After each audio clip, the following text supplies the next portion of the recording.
Okay, so there is this track I'm doing for SheLoom with Jordon. And Jordon sent me a guitar idea, very nice guitar riff, like progressive rock type of thing, prog pop. And I had a drum pattern idea for it. And also a new part, like a bridge or chorus / bridge kind of thing. So what I'm gonna do, I'm gonna put together a drum part with LA Confidential. And I got the new Amplitube 5, which is great. So I'm gonna try to put some guitars with that. I'm gonna try some sounds and explore a bit of the new software and amplifiers and tones. And then I'm gonna send Jordon a demo of my idea and pimp it a bit with Mixbox, which is also a new thing that I tried, and it's really fun to use. So this is the track that Jordon sent me. I think it's a great idea.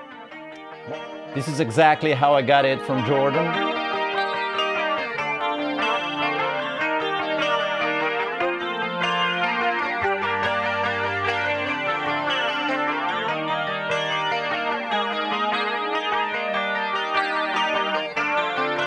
.148 BPM.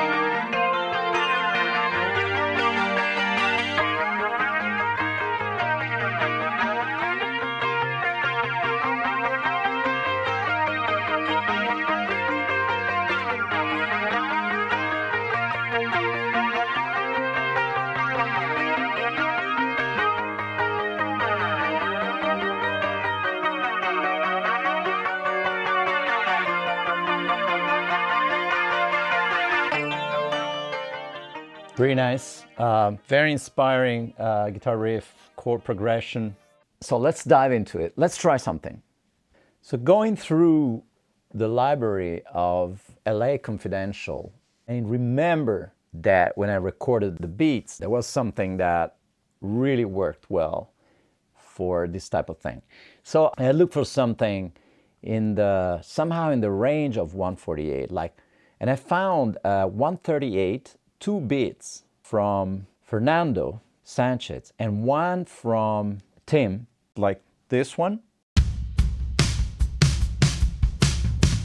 and this.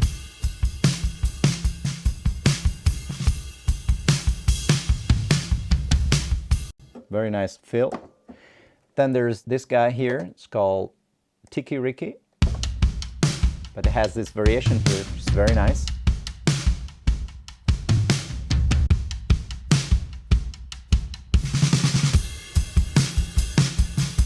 This is not programming. This is real drummers, real beats. And I have the macros here in Sample Tank to decide how much room mics, how much kit, because this is a drum pattern on toms, on rack and floor. So I definitely want to go up with a kit here, you see, and get more of that. Great. I'm gonna record all the best beats. I'm gonna do my sound here. I'm gonna pick some effects that are already in the rack here. Add a little bit of compression, a little bit of EQ to make the drums a bit more powerful, more fat. There you go. So after I composed my parts, you can see here, I have all the MIDI events. I transfer to audio the 2 beats, Lo-Fi Bread and Tiki Ricky, and I created my part. And that is how it's gonna sound.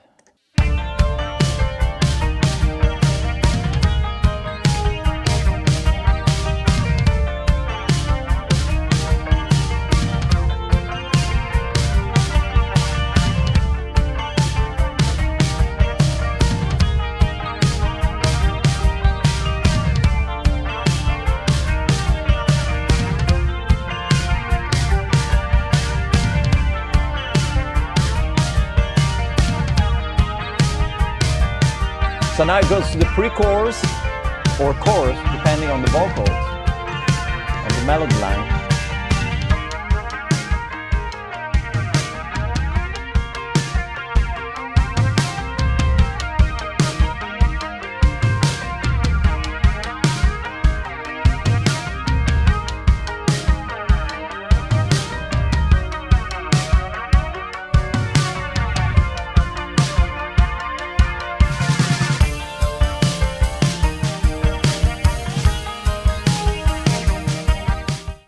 what's that thing you didn't tell us about here? This is my secret weapon for drum bus in the digital domain, like in the box, and it's one of the most genius plugins for drums and other instruments like keyboards, bass. It's a UBK1 by Kush. It's one of his first plugins and it's still amazing. So gluey and so fat. Sounds like a Neve 33609 splatting a bit more with a tape texture to it. It's so good. Video 4, we go from the second cycle to the bridge. The bridge, I have to write it because it doesn't exist. So Jordon's idea finished here. After the second cycle, it's two almost identical cycles. The second verse has a variation, which has a reprise of a section of the verse, which is interesting. We could do something instrumental there. So in typical progressive rock fashion, there are unexpected variations. Although this is not a very complex track, but the structure is interesting and we could make it different. So it's not traditional pop per se. So we're coming from the second cycle, right?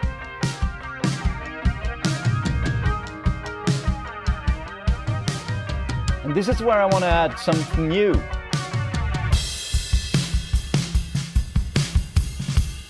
So I picked this groove, which has a ride, so it opens up to a new scenario. And there comes the fill.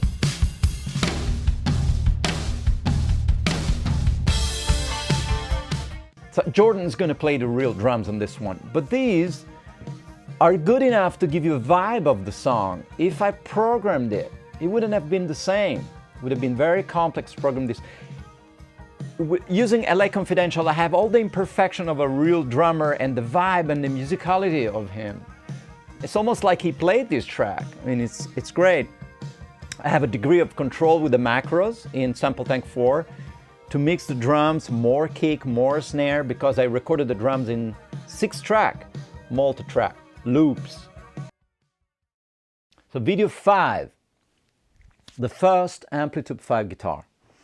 So I'm going to play guitar on this one and try to crack an idea to go somewhere different in this part. So after the second cycle of the verse and pre-chorus or chorus, we're getting somewhere where I program the drums that go on the ride, and I'm hearing a change of perspective here that might eventually work. First, I'm going to record this guitar idea, and then I'm going to show you what I did on Amplitube 5 to create this sound.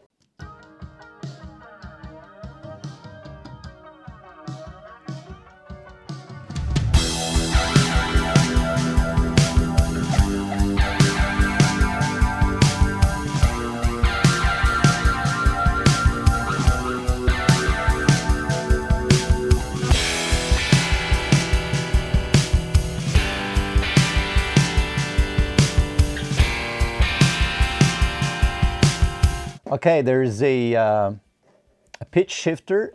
I picked this one to create the 12-string guitar effect. I grabbed kind of a Fender type of amp, so almost clean. The other signal goes into this guy, which is a Amplitube custom modern high gain. Sounded great to me for the purpose. I have 2 cabinets here with a I think it's a 57 and a 87. And the other cabinet has a 57 and a Sennheiser 609, which I really like. And I could change the distance of the mic and everything, and the position of the mic. You see how cool. In the end, I did my experiments. You see how nice. And it really does change the sound. You can have fun in experimenting. It's really convincing and solid. I tend to record guitars with real amplifiers and my pedals and everything. but when you want to record quick and want a different kind of tone, this is not better or worse. And sometimes it's very, very good and cuts through the mix because it has a certain texture and type of thing. You can pick the room, which is kind of important. You see the room mics, you can mute them, you can have the volume, you can choose the type of room, subway, garage, and whatnot. You know, you can really have fun. One, I warmly suggest to save everything you do, because all the work and all the time that you spend, maybe you're going to use it for another song, another project. So save it. Save as here, and also save it here in the Amplitube 5 directory. Okay, this is very, very important. The other sound that I did is 15 rock space ARP. I started from an existing preset, and then I work on the pedals a little bit. I've added a diode overdrive, an LFO filter, a delay, and like a Echo Boy, Echo Man, like it's like the electro harmonics type of thing, you know? The third guitar that I've recorded with the Les Paul, which I decided to use in the second part of this bridge, and it goes like this. It is that clean sound, arpeggiated.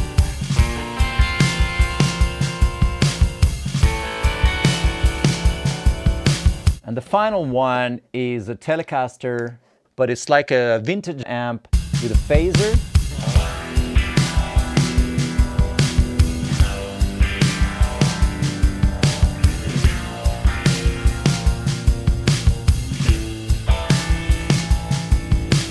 So we have a Les Paul, 2 SG, 1 Telecaster, and this is how it sounds, coming from the second cycle to the new variation, which is a bridge.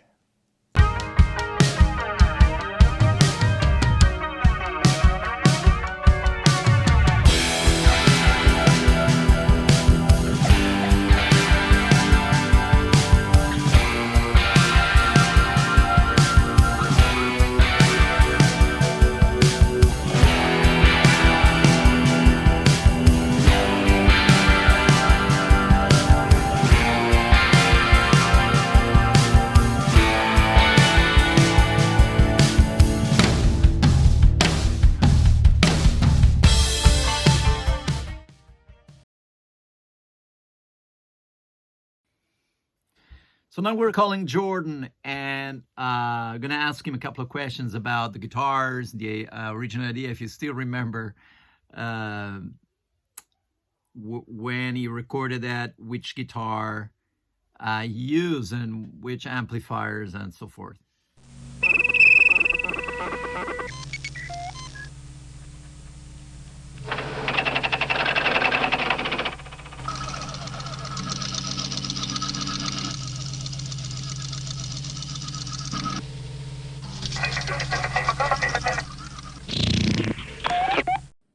Hey, buddy, what's up? What's up, buddy? So, do you remember which guitars have you used on that track? I think there was a rhythm guitar, more and one there, an arpeggio kind of thing. Yeah, those are both Les Paul in the middle rhythm position. It sounds like one of them I put through, do you know the Holy Grail reverb pedals? I have one of those. I've had it for years. They're a little bit buzzy, or mine is a bit buzzy, and I've never really gotten it fixed. So it kind of has this like airy hiss to it. So that's what I used, and I used the Marshall Plexi, my 1968 Marshall head through the 68 cabinet, and I would have put it at a pretty low of a volume input. And can you show us what you used, if you still have the gear somewhere there? Yeah. I have, so this is the Les Paul, 1970 Les Paul Custom. Has a maple neck. So funny story about the guitar. I mean, I've I was blessed with really good guitars from an early age. My parents owned a music store, it closed down, and I got 4, world-class amazing guitars that I've had, that I still have now. So I was never really, I never got into the collector mindset of guitars. I use them as tools every day, so that's their value to me, and which is very valuable. But anyway, so it has this weird maple neck, and everyone always remarks on it like, oh, it's so bizarre. And then this one guy in Toronto came up to me backstage and he said, that's not a Les Paul. And I was like, whoa. And it's like he expected a fight, but I was like, oh, interesting, because great, it sounds better than most Les Pauls, so I don't actually care if it's not, but I think it is. Anyway, so I used this, and then I used the Holy Grail reverb pedal, which I told you about. This guy here. And then the Plexi, of course, which I have in the control room. You can kind of see over here. And then if I take you outside into the live room where there's some Lego set up, here's where I keep the amps, Supro, the Vox Brian May, and then the Marshall cab. So maybe you want to briefly tell people what's your vision on the new groove you're going to play on the part. And of course, there will be more freedom, especially in the bridge, as we discussed. So tell us a bit more about your sound idea. Well, as you may have seen when I moved the camera around, I have the drum kit here in the control room with me. And I still haven't completely deadened this room, so there's a slight decay. It happens to sound really good on drums. So my vision for the drums on this track are, I love your pattern that you programmed. It's excellent, so I will kind of stay close to that, at least in my head. Sometimes things change once I get behind the kit. I will sometimes simplify things. But I really like the groove, so I think I'll try to keep it as close as possible. And then in the bridge, I do kind of feel it needs to loosen up considerably, which you've suggested. I'm gonna try a few takes and then record a few takes, and then I'll be somewhere close.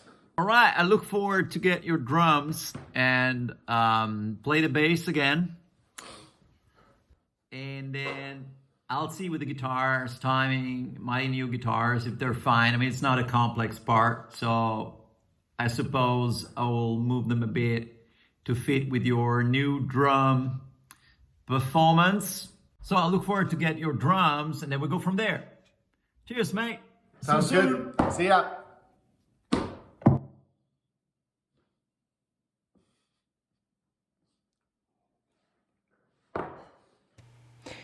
So before Jordon tracks his drums, I want to play a bass idea, so it would sound more like a complete demo for him to have a perspective. And I wanted to give Jordon a nice version of my demo, so I pimped it a bit with Mixbox, which is a lot of fun. Works like a lunchbox, like an analog lunchbox with 500 series. That's inspiration behind it, I suppose, and it's a lot of fun to use, and you can have saturation, tape, equalizers, dynamics, and whatnot. So I'm gonna play a little bit with the Mixbox presets that I have created for the Mixbus for this demo, and I hope you have fun with listening. All right, this is my first rig. There's a saturation, an optical compressor. Everything is compressing like half dB to 1 dB.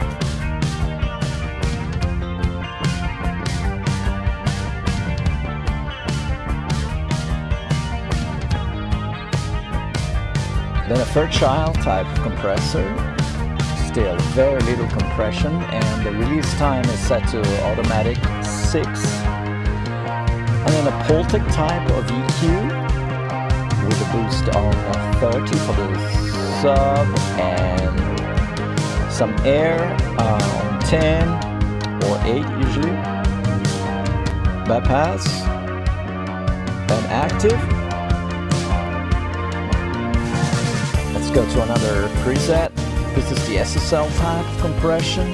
Bypass now, active again. See, ratio 4, slow attack. Auto release works very well with this SSL type of compression. Again, the Polta EQ. And let's move to the next preset I made. This is a different EQ, it's a bit more aggressive, same compression, but with the sort of a nag 4 EQ. And it doesn't want to sound the same, but this is more the idea. You see I've engaged the grid on the SSL bus.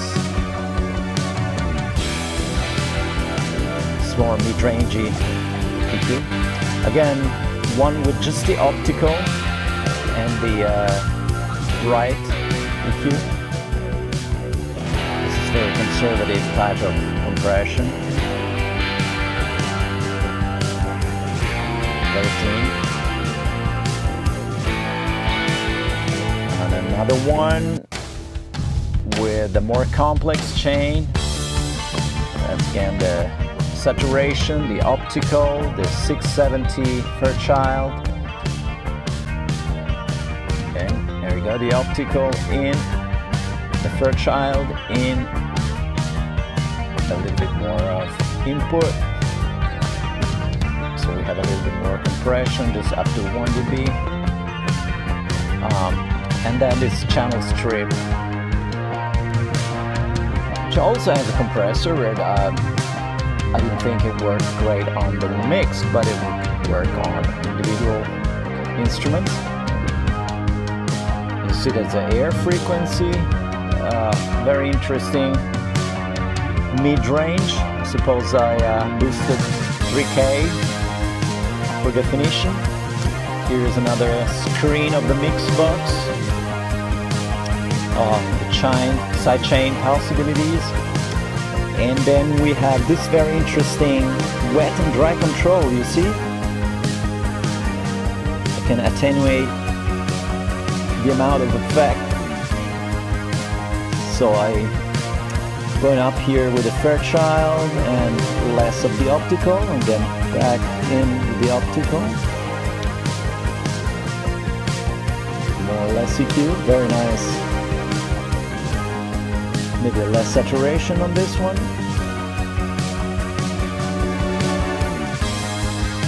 Yeah.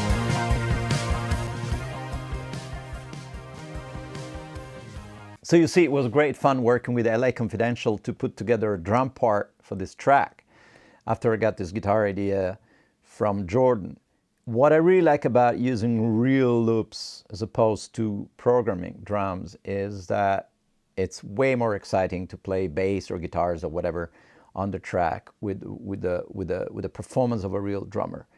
And also you can be creative in finding the right grooves, and that would give you inspiration for the drummer himself. And it's going to be definitely different from what I conceived first, because when you program drums, you have a drum pattern in mind, and it's pretty obvious. Sometimes it's too obvious. So this one is a great way to go outside of the box. Also for Jordon, who's going to play the real drums, he's going to get inspired by this great drumming, and then he's going to push himself to his limits, to his best skills, and translate into his own style. So it's going to be very, very interesting. I really look forward to that. So after his drums, I'm going to play the bass again with a cleaner bass line, not this mess that you heard in this demo. And then probably fix the timing of my guitars. Maybe re-record a couple of guitars, maybe not. Then transfer the synthesizer to tape and back. And then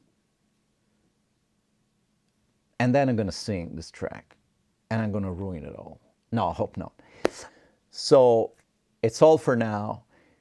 And thank you for watching all this mess. And